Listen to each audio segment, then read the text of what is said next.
Hi, this is Jenny with Simply Beautiful Crafts on behalf of Expert Village, and today we're going to make a simple, sweet summer candle ring. You want to start out with a pretzel wreath that you know is going to fit your candle. You've either made it big enough to begin with or you used your candle when you first made it. You want to have a little bit of space beyond the candle so that as your ornaments spill over, there's still room for your candle. This one was a lot of fun to do, and unlike most of my wreaths, I kind of placed things and then glued as I went. I used a combination of silk flowers and paper flowers. You can also use real things like baby's breath.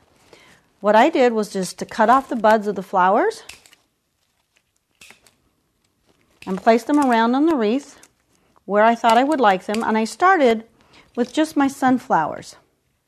And I put a sunflower in the same corner of each one of the pretzels. That way I had a rhythm and I had symmetry, and yet you might not want it to be exactly symmetrical. This would be one that I would do perhaps with roses and maybe daisies. So you put your first flowers in exactly the spot that you want. When you have it the way you like it, take your glue gun. I went around this part of the flower like this so that it would stick inside the pretzel. And these stems are a little bit too long. You'd want to cut them shorter and put them in. So I started first with just the sunflowers.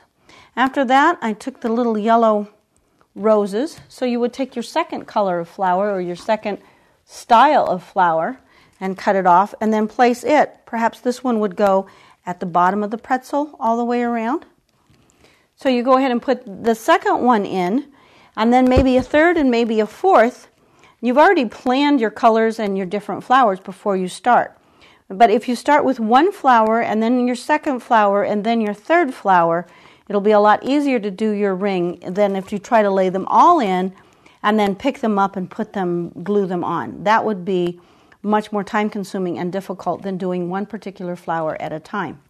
When you're finished, your glue is dry because you're using a hot glue gun. It's dry already. Just slip that over your candle, and there you have a sweet summer candle ring.